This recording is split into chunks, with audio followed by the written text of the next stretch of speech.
Bonjour et bienvenue dans Café Sport, votre émission sportive mensuelle pensée par et pour les Bergeracois.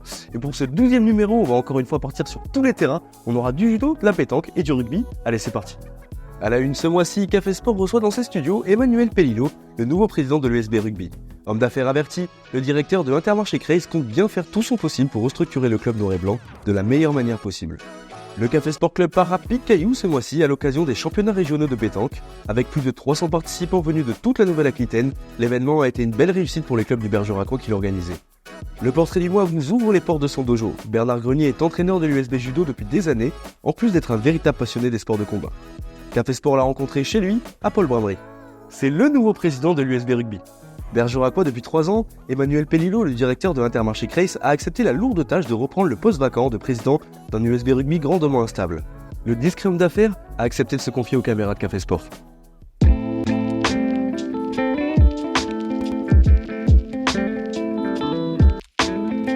Emmanuel Pellilot, bonjour. Bonjour Lilian. On est très heureux de vous avoir sur le plateau de Café Sport. Et moi je suis très heureux d'être avec vous. Il y a tout un pan de la société Bergeracois qui ne vous connaît pas forcément, donc traditionnelle question de début, j'aimerais que vous vous présentiez. Qu'est-ce que je peux vous raconter ? Je fais un petit mètre 80, 90 kilos, je suis marié, j'ai 4 enfants et j'ai rejoint la cité bergeracoise il y a 3 ans maintenant pour reprendre une petite épicerie à Cress qui s'appelle l'hypermarché Intermarché. Justement, vous n'êtes pas bergeracois, j'imagine que vous êtes quand même déjà très occupé dans votre vie. Pourquoi avoir pris cette responsabilité de venir soutenir l'institution de l'USB ? Alors, moi je suis un type plutôt convivial et j'ai été bien accueilli il y a 3 ans. Mon entreprise était partenaire du club de l'USB depuis le début de l'entreprise. Et il m'a paru juste de rendre aux gens qui m'avaient accueilli le fait de consacrer du temps à l'association, en fait. J'ai rejoint d'abord le comité qui travaillait, et puis à un moment donné, il nous a fallu élire un président qui était un peu dans ce cas-là une tête d'affiche dont l'institution a besoin pour représenter parmi à la fédération, auprès de certains partenaires, auprès des institutions. Voilà, c'est un peu ça l'objet, évidemment. Hein. Et de manière plus concrète, quelle mission, quelle priorité vous avez eu vu que vous avez pris la présidence ? Il fallait imaginer, trouver des solutions pour pérenniser les activités du club, autrement dit pour qu'on puisse jouer, pour que l'école puisse avoir une perspective et que les bénévoles et les supporters évidemment se retrouvent dans tout ça. Donc ça, c'est la première chose qu'on ait réglée. La deuxième, c'était limiter ou garantir que une éventuelle sanction financière ne nous amène pas dans les bas-fonds des poules de joueurs qui auraient entamé, discrédité le travail de beaucoup et celui de l'équipe en particulier. Et enfin, on arrive là dans ce sujet-là, constituer une équipe, un collectif qui soit prêt pour l'année prochaine pour exister et non pas subir sportivement comme économiquement. On a souvent reproché aux présidences précédentes de vouloir s'occuper de tout un petit peu dans l'ultra-contrôle. J'ai le sentiment que vous êtes un petit peu à contre-courant de ça, vous déléguez beaucoup, vous faites beaucoup confiance aux gens. C'est comment votre manière de manager, vous, en tant que président? Moi, je ne sais pas tout sur tout, donc, n'est-ce pas, que ce soit en rugby ou dans les familles, c'est un vrai, si vous voulez, c'est comme ça que je perçois les choses, c'est un vrai club familial. C'est le club des joueurs, c'est le club des Bergeracois. Donc il faut trouver la synthèse, hein, c'est jamais simple, hein, parce que tout le monde n'est pas d'accord, évidemment, mais tout ça, ça fait plein d'énergie, et ce qu'il faut arriver à faire, c'est les concaténer, ce qu'il faut arriver à faire, c'est les fédérer, ce qu'il faut arriver à faire, je pense, hein, en toute humilité. Mais en somme, c'est pas parce que la relégation intervient maintenant que le club est dans une encore plus mauvaise situation financière qu'avant. Non, tout ce travail qui est arrivé cette année, justement, le club va de mieux en mieux. Je pense qu'on a peut-être eu une ambition sans en avoir les moyens. Et quand on veut faire croire qu'une grenouille est plus grosse que le bœuf, on prend un risque dans sa structure. Voilà. Là, on a, si vous voulez, stabilisé la situation, préparé, organisé la situation de demain. On est relégué, alors que sportivement, d'abord, on aurait mérité de rester. D'ailleurs, j'espère qu'on aura un coup de fil des dirigeants de Dule pour nous remercier, parce que eux resteront l'année prochaine. Voilà. Cependant, on va jouer en Fédéral 2 l'année prochaine, et j'ose espérer qu'on va exister. Hein. Vu que la saison sportive vient de s'achever, le gros défi de la direction et puis des entraîneurs, ça va être de constituer un effectif solide justement pour la Fédérale 2. Alors, c'est le travail que la commission sportive est en train de faire. On a évidemment, le premier objectif, c'est de garder tous nos joueurs cadres, et le deuxième, c'est d'aller en chercher d'autres. En Fédéral 2, l'année prochaine, on veut exister. En Fédéral 2, l'année prochaine, on veut jouer les phases finales. Dans la poule dans laquelle nous serons, à Gaston, il y aura du monde. Et il faudra qu'on s'éclate et on marque notre territoire. Mais vous n'avez pas peur que certains joueurs cèdent aux sirènes d'autres clubs qui peut-être... Moi, je pense... sans... Ouais. Mais alors, écoutez, qui dépensent sans compter, mais on sait que ça ne durera pas. Donc ça, c'est pas des joueurs pour la durée. Moi, je veux pas faire rentrer des joueurs pour une saison puis qu'ils partent l'année. Moi, je suis pas là pour faire un petit coup. Je suis pas là parce que je sais pas quoi faire de mon pognon. Moi, je suis là pour répondre à une demande d'un comité représentant des gens qui veulent pérenniser l'USB. Donc, un joueur, c'est super quand il commence à 7 ans et quand il arrête à 38. OK ? Ou quand il arrête à 34, s'il est pilier droit. Voilà, c'est ça qui est bien. Pour restructurer, pour pérenniser le club, est-ce que ça va passer justement sur l'école de rugby ? Notre ambition, c'est évidemment de faire en sorte que l'histoire continue. Et cette histoire, c'est l'histoire des enfants qui vont jouer au plus haut niveau de ce qu'ils peuvent à travers, évidemment, le club. Et je précise ce que je vous disais en début de propos, parce que les hommes passent, mais l'USB demeure. Et je pense que c'est important, et c'est ce que je voudrais juste qu'il soit fait pendant cette partie. Emmanuel Pelliot, merci beaucoup pour nous avoir accordé cette interview. On vous souhaite beaucoup de courage là pour cette intersaison qui va être mouvementée, j'en suis sûr.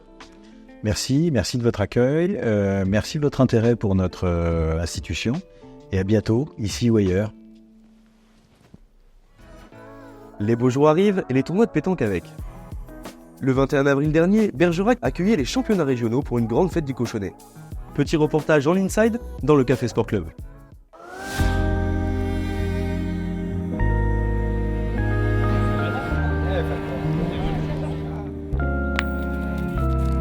Là aujourd'hui nous avons 260 équipes et c'est le régional qui est qualificatif pour le championnat national qui a lieu début juillet. Cette année ce sera dans Limousin, à Saint-Thierry-la-Perche. Nous avons 6 catégories représentées, les adultes strictement IFOLEP en triplette, les adultes double appartenance qui ont les 2 licences Fédération Française Pétanque et IFOLEP. Après nous avons les doublettes mixtes, les doublettes féminines, les doublettes jeunes et les triplettes vétérans. Nous qualifions aujourd'hui tous les finalistes de toutes les catégories.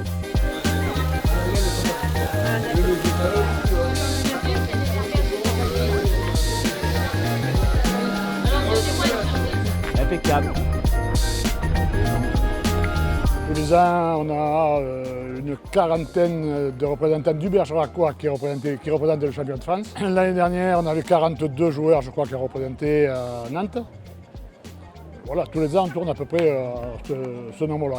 Aussi bien toutes les catégories, aussi bien jeunes qu'en féminine, qu'en senior, simplement IFOLEP, double appartenance.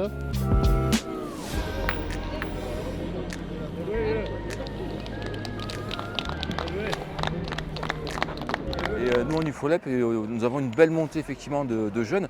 Rien qu'aujourd'hui, nous avions 12 équipes au niveau du régional, qui comprend la Corrèze, la Haute-Vienne, la Dordogne, donc c'est vraiment très sympathique. Voilà, nous sommes toujours en compétition entre clubs, chose qui est normale, mais aujourd'hui pour faire ce beau régional, effectivement, il a fallu que nous fassions une belle cohésion, chose qui a été faite, car rien que hier, nous avons réussi à réunir 40 bénévoles qui nous ont aidés à tout mettre en place pour ce bel événement.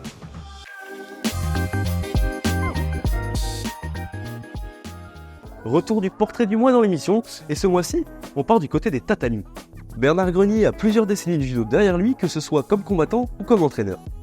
Café Sport est parti l'interviewer et a même enfilé son kimono.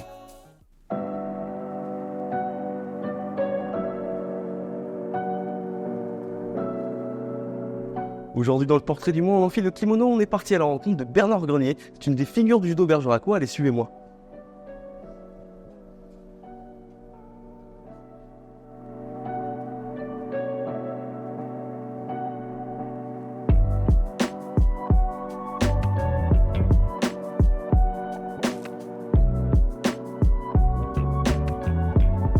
Bon Bernard, quand on préparait l'interview en off, vous nous disiez que au tout début, vous n'aviez pas choisi de faire le judo, c'est votre mère qui vous a obligé à faire du judo. Effectivement, quand j'avais 10-11 ans, voilà, donc j'ai voulu pratiquer de la boxe. Et bon, effectivement, ma mère considérait que la boxe était peut-être un peu trop violent pour rapport à mon âge. Donc effectivement, on s'est orienté sur le judo. Donc j'ai commencé le judo à 11 ans. La première année, malheureusement, ça ne m'avait pas plu. Donc l'année suivante, redemande à ma mère effectivement pour refaire de la boxe. Et elle n'a toujours pas voulu. Donc là, je me suis mis au judo. Et après, bon, ça a démarré. J'ai aimé effectivement pratiquer le judo. Et après, je suis resté dans la pratique du judo. Ça fait plusieurs décennies que vous êtes entraîneur de judo. Vous avez également été coach... vous travaillez à la ville, vous enseignez le sport aux enfants pendant des années. Donc en fait, l'enseignement du sport, c'est un petit peu toute votre vie à vous. Voilà, effectivement. Donc après, quand je suis revenu en 83, donc j'ai eu un emploi effectivement qui m'a permis de continuer le judo. Donc c'était un emploi où j'étais détaché le mercredi et le samedi pour faire l'école de judo. Et ensuite, effectivement, l'enseignement après a fait partie intégrante effectivement de mon emploi, quoi. Oui, votre objectif principal, c'est de faire aimer aux jeunes bergeracois le judo, quoi. Voilà, principalement. D'autant par mon travail dans un premier temps, en étant éducateur sportif au service des sports de la ville de Bergerac, j'ai pu, comme on en parlait tout à l'heure, initier, faire connaître les sites, donner envie, voilà, de pratiquer. Et effectivement, nous, on reste, voilà, dans une découverte, pratique, enseignement. Après, bon, voilà, on essaie de les amener le plus loin possible. Alors, nous, notre souhait, c'est effectivement de garder les jeunes et puis après qu'ils deviennent adultes et qu'ils passent la ceinture noire. Voilà, après, s'ils ont des résultats, tant mieux. Mais après, c'est vrai qu'on ne peut pas être et se considérer comme un club voilà, de compétiteurs, d'élite de niveau, comme est le club d'Aviron, voilà, et qui, eux, effectivement, sont sur cet axe-là. Vous, le fait là d'enseigner de nouvelles disciplines, c'est ce qui permet encore de garder de l'attractivité au niveau de l'USB Judo? Le jiu-jitsu a été remis à la page, mais effectivement, les sports comme le Krav Maga, et il y a beaucoup d'arts martiaux, de disciplines d'arts martiaux qui aussi développent des activités de défense. Donc effectivement, on peine un petit peu maintenant à continuer à développer la pratique de jiu-jitsu ou self-défense traditionnelle. Voilà. Après, au niveau de notre discipline, il existe la pratique sportive. Donc, la fédération a mis en place une pratique de combat. Donc, c'est le fighting system. C'est l'aspect pied-point, saisie, projection, où là, effectivement, les compétiteurs vont s'affronter, mais toujours dans le respect des règles. Donc après, il y a également le Newaza. Alors, c'est la forme de jiu-jitsu brésilien, c'est vraiment le travail au sol. Le combat commence debout, mais l'intérêt, c'est d'aller au sol. Donc, c'est uniquement la soumission qui va permettre aux combattants de gagner. Donc, ce sont effectivement deux disciplines que je souhaitais un petit peu développer. J'aurais une dernière question un peu transversale. Le judo, c'est quand même un des sports qui ramène le plus de médailles en France. Et il n'y a pas eu vraiment de creux générationnel, c'est-à-dire qu'il y a toujours des judokas français qui sont en haut de l'affiche régulièrement. Pourquoi en fait? Qu'est-ce qui explique que c'est aussi bien structuré en France? C'est bien structuré parce qu'effectivement, dans toute la fédération, il y a une formation d'enseignants, régulièrement les gens se forment, se développent. Et le judo est implanté dans tous les départements. En Dordogne, il y a plus de 50 clubs de judo. Alors que dans d'autres disciplines, effectivement, vous allez avoir moins de pratiquants. Donc plus il y a de pratiquants, plus effectivement le haut niveau va se développer et sera performant. Donc effectivement, ceci amène cela, quoi. Bon, Bernard, sur ces bonnes paroles, il va falloir que nous fassions une petite initiation au judo quand même. On n'est pas venu pour rien.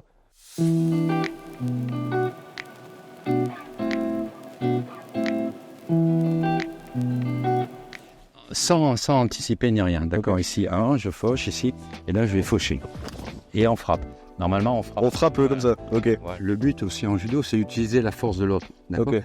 Mettons sur quelqu'un qui va vous pousser, ici, hop, je vais faire en barrage ici. Voilà, c'est une technique. Isagoma, donc il faut garder à l'esprit que c'est l'utilisation aussi du déplacement et de la force du partenaire.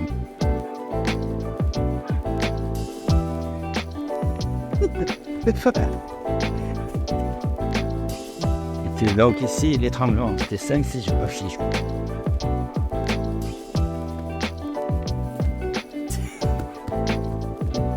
Allez là-bas, qu'on voit le beau visage trembler. Ça c'est horrible, ça, vraiment. Ça c'est horrible. Merci Bernard pour la petite interview, l'initiation. Vous êtes un super coach. Venez à l'USB Judo. Merci Lilian, merci Julien, merci au Café Sport de nous avoir mis un petit peu en lumière au niveau de l'USB Judo. Merci à vous. Voilà, ce 12e numéro de Café Sport est à présent terminé. On remercie évidemment l'Eden Café pour l'accueil, l'agence 24 Prod pour la réalisation, ainsi que tous les partenaires soutenant le projet. Et nous on se retrouve dans les prochaines semaines pour traiter ensemble de l'actualité sportive bergeracoise.